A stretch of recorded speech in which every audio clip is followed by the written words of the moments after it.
It's sort of like the laws of gravity. The laws of gravity, nobody walks around and goes, I got all these rules. How am I supposed to keep them?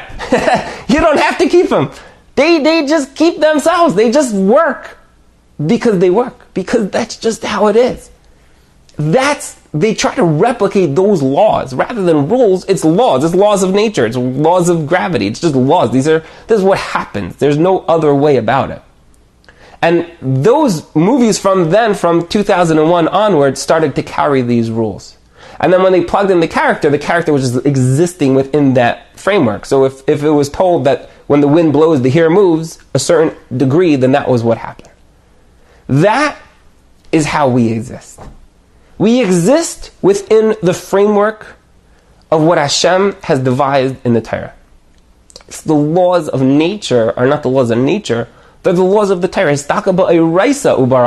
We can only eat because there's a perfect way of eating. We can only speak because there's a perfect way of speaking. Smart people study the framework. Smart people, they recognize that if I want to understand and maximize my time here in this world, I want to study that framework to understand what perfection is, what my abilities are. How do I link the two together? And then I can maximize my life. A lot of people think within marriage, I know exactly what my spouse needs to do. I know what they need to do to leave me alone. They're driving me crazy. This is what they need to work on, etc., etc.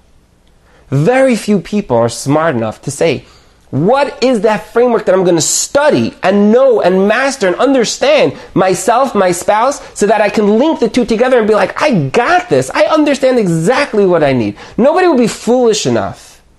When your child, somebody needs to tell you, don't waste time. An adult, you don't have to an adult to say the words, I have time to kill, is like, what? You have time to what? Like, that's like something a 7-year-old says. Maybe a 7th grader. At a certain point, you're like, time to kill?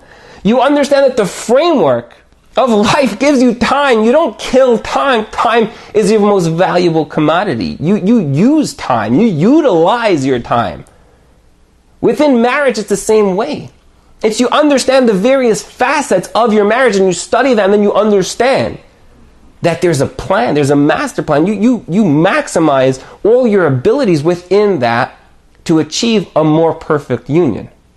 That's an awesome marriage. Because you understand that you're existing within this framework that was set out by the Torah.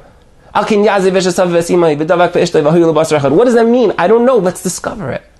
You go through all the steps to really delve deep into your relationship so that you understand your emotional needs, your wife's emotional needs, your kids. You understand it, and then you do it, and you do it right. That's how you maximize your life. You've just experienced another Torah class brought to you by TorahAnytime.com.